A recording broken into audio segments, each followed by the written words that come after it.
ለቤተ ክርስቲያን አፍቀርክዋ ለቤተ ክርስቲያን ዘኢትዮጵያ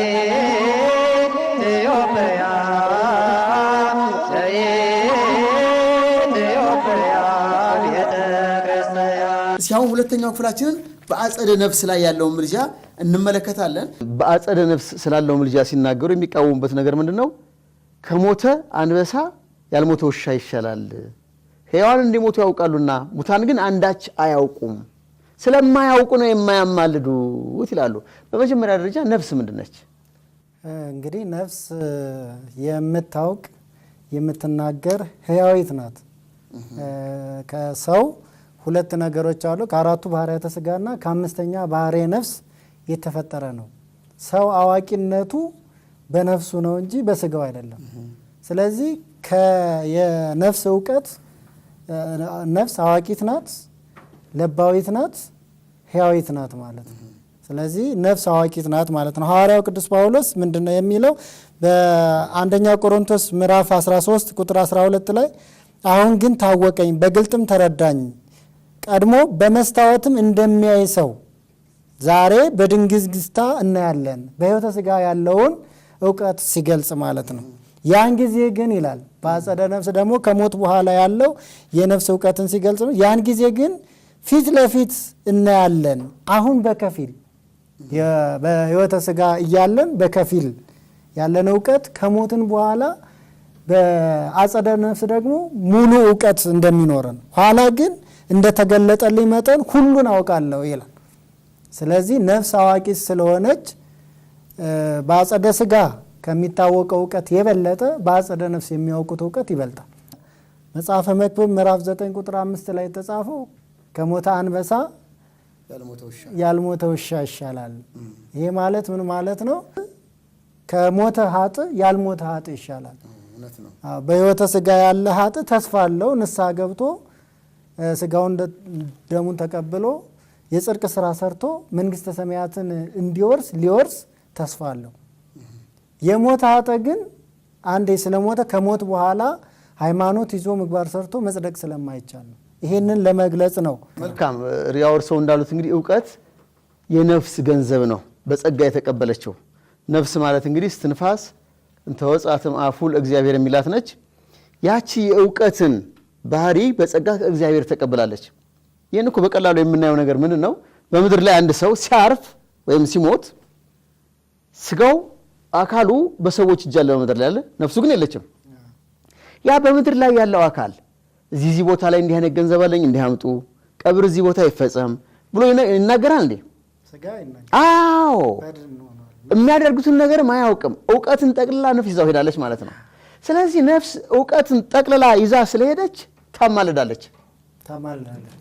መክብብ 9:5 የተጠቀሰበት አውድ ይህ አይደለም። ከዚህ የተለየ ነው። ተስፋ ስላለው መልካም። እስቲ ምልጃም በአጸደ ነፍስ የሚያሳዩንን ነገሮች ከቅዱስ መጽሐፍ እየጠቀሱ ይንገሩን። ምልጃ በአጸደ ነፍስ ይስእሉ ጻድቃን ይስእሉ ወያስተበቁ ሀበ እግዚአብሔር ወያስተበቁ ወይጸልዩ ሀበ እግዚአብሔር በእንተ ውሉደ ሰብ በመጽሐፈ ሄኖክ ምዕራፍ 12 ከቁጥር 36 ጀምሮ ቅዱሳን ጻድቃን ይስእሉ ወያስተበቁ ወይጸልዩ በእንተ ውሉደ ሰብ ወጽድቅ ከመማ ይውህዝ በቅድሜሆሙ ይላል። ይህ ማለት ጻድቃን ስለ ሰው ልጆች ይለምናሉ፣ ጽድቅም በፊታቸው እንደ ውሃ ይፈሳል። ይህ በመጽሐፈ ሄኖክ ምዕራፍ 12 ቁጥር 33 እስከ 36 ጀምሮ የተጻፈው ነው። ጻድቃን እንግዲህ በአጸደ ሥጋ ሆነው ጾመው ጸልየው በተጋድሏቸው ከእግዚአብሔር ጋር የእግዚአብሔር ባለሟል ሆነው ጸሎታቸው ተሰሚ ሆነው እንደገና በሚሞቱበት ጊዜ እግዚአብሔር አምላክ ቃል ኪዳን ሰጥቷቸዋል። በዛ ቃል ኪዳን መሰረት በዛ ቃል ኪዳን የተማጸነ ሰው ሁሉ በቅዱሳን ጸሎት ይማራል። ለዚህም በአጸደ ነፍስ ቅዱሳን እንደሚያማልዱ የኤልሳ ነቢዩ ኤልሳ የኤልያስ ደቀ መዝሙር ኤልሳን ስንመለከት በሁለተኛ ነገሥት ምዕራፍ 13 ቁጥር 20 ላይ የኤልሳ አጥንት ሙት እንዳስነሳ ይናገራል ማለት ነው። ኤልሳ በሕይወተ ሥጋ ያለ አንድ ምውት አስነስቷል። ከሞተ በኋላ አጽሙ ሲነካው የሀጡ በድን የኤልሳን የነቢዩ ኤልሳ የጻድቁን የኤልሳን በድን ሲነካው ተነስቷል ማለት ነው። ስለዚህ በአጸደ ሥጋም የሰራው በአጸደ ነፍስም የሰራው አንድ ነው ማለት ነው። በጣም ድንቅ ነው። እውነት ነው። ምንድነው እንደውም እኮ አጽሙን ሁሉ አላገኘውም። 4 ሰዎች ሰው ሞቶባቸው ሊቀብሩ ሲሄዱ አደጋ ጣይ ጠላት ሲመጣ አካሉን ወርውረው ሲሄዱ አላወቁም የት እንደጣሉትም። በአጋጣሚ ያረፈው ነብዩ ኤልሳ ቀብር ላይ ነው፣ አፈሩ ላይ ነው። አፈሩ ላይ እኮ ነው። ነፍሱ ስጋው አይደለም ያገኘው፣ አፈሩ እሱ የተቀበረበት አፈር ነው። የቅዱሱ የተቀበረበት አፈር የጻድቁ አፈር ሕይወት ዘርቶ እንዲነሳ አደረገው። እንደውም ጌታችን ከዚያም ከነፍስም አልፎ ማለት ነው። ጌታችን አምላካችን መድኃኒታችን ኢየሱስ ክርስቶስ በ9 ሰዓት ነፍሱን ከስጋው በለየ ጊዜ ዮሴፍና ኒቆዲሞስ ሊቀብሩ ከጲላጦስ ተካሰው በድርብ በፍታ ገንዘው በመቃብር በአዲስ መቃብር ነው የቀበሩት። እውነት ነው። ለምንድን ነው በአዲስ መቃብር የቀበሩት ሲባል እንደ ኤልሳ ያለ ነብይ ካለበት ተቀብሮ ቢሆን ኖሮ ተነሳ፣ አሁን እነሳለሁ፣ እሞታለሁ፣ እነሳለሁ የሚል ቃል ስለተናገረ በነቢያትም ተነግሯል። እንደገና ራሱን ተናግሮ ነበርና አይሁድ ለዚህ ጥንቃቄ ሲሉ በአዲስ መቃብር እንዲቀበር አደረጉ። ለምን የነብይ በተቀበረበት ቢቀበር ያን ጊዜ የነብይ አጽም አስነሳሁት እንዳይል ማለት ነው። ስለዚህ ጻድቃን ቅዱሳን በአጽማቸው ስማቸው ምድራቸው ቃል ኪዳናቸው ምድራቸውን ሳይቀር እንትን ያለ በአንደኛ ነገሥት ምዕራፍ 13 ቁጥር 30 ላይ እንደተገለጸ እነሆ መንገድ አላፊ ሰዎች ሬሳውን በመንገዱ ወድቆ አንበሳውም በሬሳው አጠገብ ቆሞ አዩ፣ ገብተው ሽማግሌው ነቢይ ይኖርበት በነበረው ከተማ አወሩ ይላል። ከዛ በኋላ ያ ሽማግሌ ምንድነው ያደረገው? በሞትኩ ጊዜ ይላል የእግዚአብሔር ሰው በተቀበረበት መቃብር ቅበሩኝ፣ አጥንቶቼ ከአጥንቶቹ ጋር ይድኑ ዘንድ አጥንቶቼን በአጥንቶቹ አጠገብ አኑሩ ይላል። ዛሬ ብዙ ሰዎች በደብረ ሊባኖስ ቅበሩኝ እንደሚሉት፣ ስለዚህ ይሄ መጽሐፍ ቅዱሳዊ መሰረት ያለው ነው ማለት ነው። በጣም እርስዎ እንደውም እኮ አሁን ከነፍስ በላይም አልፈው ቅዱሳን የተቀበሩበት አፈር፣ እርስዎ ከነፍስ በላይም አልፈው ቅዱሳን የተቀበሩበት አፈር አጽማቸው እንደሚማልድ ነው የተናገሩት። አሁን ይህ ሁሉ ደግሞ ምንድነው የሚያሳየው? ነፍስ በራሷ እውቀት ስላላት መጽሐፈ መክብብ ምዕራፍ 9:5 ላይ ቅዱሳን ከሞቱ በኋላ አንዳች ስለማያውቁ ነው አያማልዱም የሚሉት አለ። እውቀት እንዳላት እኮ ወንጌል ላይ ተጽፎ ቁጭ ብሎልናል። የሉቃስ ወንጌል ምዕራፍ 16 ላይ ባለጸጋው ኖዌ እና አልዓዛር ይኖሩ ነበር አለ። ሁሉም ጊዜውን ጠብቆ አረፈ። ኖዌ በሲኦል ሆኖ ምንድነው የጠየቀው? አባት አብርሃም አልዓዛርን ወደዚህ ላክልኝ ሲል ቆየና በምድር ላይ ሌሎች ወንድሞች አሉኝ ወደዚህ እንዳይመጡ ሂዶ እሱ ይንገራቸው አለ። 5 ወንድሞች አሉኝ። ከሞተ በኋላ 5 ወንድሞች እንዳሉት ምን አወቀ? በነፍስ አዋቂ እንደሆነ ይመሰክራል። በተጨማሪ አብርሃም ምን አለ? የሙሴና የነቢያት መጽሐፍት አሉላቸው፣ እነሱን አንብበው ይመለሱ። ሙሴና ነቢያት የተነሱ መጽሐፍ የተጻፈ ከአባታችን ከአብርሃም ረፍት ብዙ ዘመን ዘግይቶ ነው አለ። እሱ ምናምን አወቀ መጽሐፉ። ስለዚህ ነፍስ እውቀት ስላላት በምድር ላይ የሚደረገውን ነገር ሁሉ ታውቃለች። ደግሞ በዮሐንስ ወንጌል ምዕራፍ 8 ቁጥር 56 ላይ መድኃኒታችን ኢየሱስ ክርስቶስ አብርሃም ቀኔን ያይ ዘንድ ተመኘ አየም ሐሴትም አደረገ አለ። አንተ ከተወለድክ 50 ዓመት ያልሞላ አብርሃምን ታውቃለህ ያሉት። አብርሃም ግን ያን ጊዜ ነገሥተ ኮሎዶ ጎሞር እንድል አድርጎ ሲመለስ የለመነው ልመና ነበር አለ። በአጸደ ነፍስ ሆኖ አየው። በአጸደ ነፍስ ከመድኃኒታችን ኢየሱስ ክርስቶስ መምጣት 3000 ዘመን ቀድሞ ነው ያረፈው አብርሃም አይደለም። እንዲሁም በሉቃስ ወንጌል ምዕራፍ 9 ቁጥር 28 ላይ ጌታችን ኢየሱስ ክርስቶስ ክብረ መለኮቱን በገለጸ ጊዜ በደብረ ታቦር በሕይወተ ሥጋ ያለው ኤልያስና በአጸደ ነፍስ ያለው ሙሴ አብረው መጥተው ሲነጋገሩ ነበረ። ወደፊት ስላለው ነገር ስለሞቱ ስለ ትንሣኤ ሁሉ ይነጋገሩ ነበረ ይላል። የማቴዎስ ወንጌል ምዕራፍ 17 ቁልጭ አድርጎ ያሳየናል። ወደፊትም ስላለው ነገር እንደገና ወደ ኋላ ያለውንም ስለ ክርስቶስ ወደፊት ያለውን እንደሚሞት እንደሚነሳ፣ ይሄ እንግዲህ ቅዱሳን በአጸደ ነፍስ እውቀት እንዳላቸው ያስረዳል። እሺ እንትን ነው አውጡልኝማ የዮሐንስ ራእይ ምዕራፍ 6 ቁጥር 9 እስኪ አውጡት። ምዕራፍ 6 ቁጥር 9 ምዕራፍ 6 ቁጥር 9 ላይ እንዲህ ይላል። አምስተኛውንም ማህተም በፈታ ጊዜ ስለ እግዚአብሔር ቃልና ስለ ጠበቁት ምስክር የተገደሉትን ሰዎች ነፍሳት ከመሰዊያው በታች አየሁ ይላል። በታላቅ ድምፅም እየጮሁ ቅዱስና እውነተኛ ጌታ ሆይ እስከ መቼ ድረስ አትፈርድም? ስለ ደማችንስ በምድር በሚኖሩት ላይ እስከ መቼ አትበቀልም አሉ ይላል። ይሄ ማለት ነፍሳት በሕይወተ ሥጋ ያለውን የነበረውን አላውያን ነገስታት ከአላውያን መኳንንት የደረሰባቸው መከራ በግፍ መገደላቸውን ወደ ፈጣሪያቸው እያመለከቱ እንደሆነ ያሳየናል። ገዳዮቻችን በምድር ያሉ እኮ ገና ለምን ዝም ትላቸዋለህ? እኛም በግፍ ገለውን እባክህ ተበቀል እያሉ ነው አለም። ስለዚህ ነፍስ እውቀት አላት፣ በጸጋ የተቀበለችው ገንዘቧ ነው። ልክ ነው። እንደዚሁም ሐዋርያው ቅዱስ ጳውሎስ ለዕብራውያን ሰዎች በጻፈው መልእክቱ ምዕራፍ 11 ላይ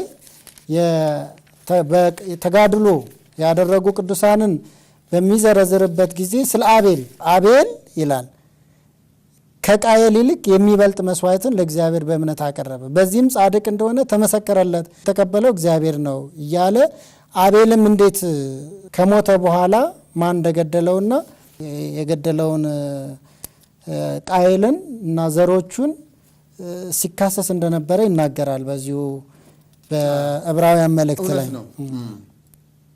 ስለዚህ መነጋገር እንዳለ እውቀት እንዳለ ያሳየናል ማለት ነው። ስለዚህ በመጽሐፈ መክብብ ምዕራፍ 9 ቁጥር 5 ላይ ከሞተ አንበሳ በሕይወት ያለ ውሻ ይሻላል የሚለው ትርጉም ከመውቱ ጻድቃን በሕይወት ያለ ኃጢአተኛ ይሻላል ማለት አይደለም። ከሞተ ኃጢአተኛ ነው። ከሞተ ንጉሥ በሕይወት ያለ ገበሬ እንዲባል ነው። አለቀ። ስለዚህ ያለ አውዱ ነው ያስገቡት። እስቲ መጽሐፈ መክብብ ምዕራፍ 4 ቁጥር 2 ላይ እኮ ብንሄድ ምን የሚል ሐሳብ እናገኝ መሰለዎት?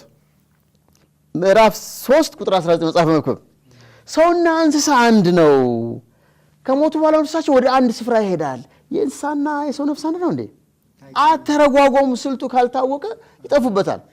ስለዚህ እውቀት ከሆነ መከራከሪያ ነጥባቸው ነፍስ ታውቃለች፣ በደለኞችን ታስቀጣለች፣ ምሕረት የሚገባቸው ነው ከእግዚአብሔር ዘንድ ታስታርቃለች ማለት ነው።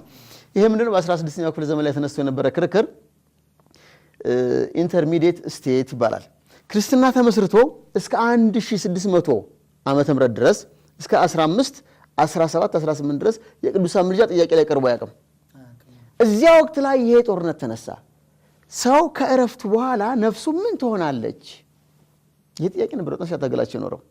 ነገር ግን ተገቢው መልስ ቅዱስ መጽሐፍ ነፍስ እውቀት እንዳላት ያሳያል። እውቀት አላት፣ ታማልዳለች፣ ታስታርቃለች። ሳኦልስ በተቸገረ ጊዜ ያን ጊዜ ከሳሙኤል ሞት በኋላ ወዴት ነው ሄደው? የሳሙኤልን ነፍስ የምትጠራ ሴት ጋር አልሄደም እንዴ? መጣና ነገረው የሚሆነውን ነገር ነገረው።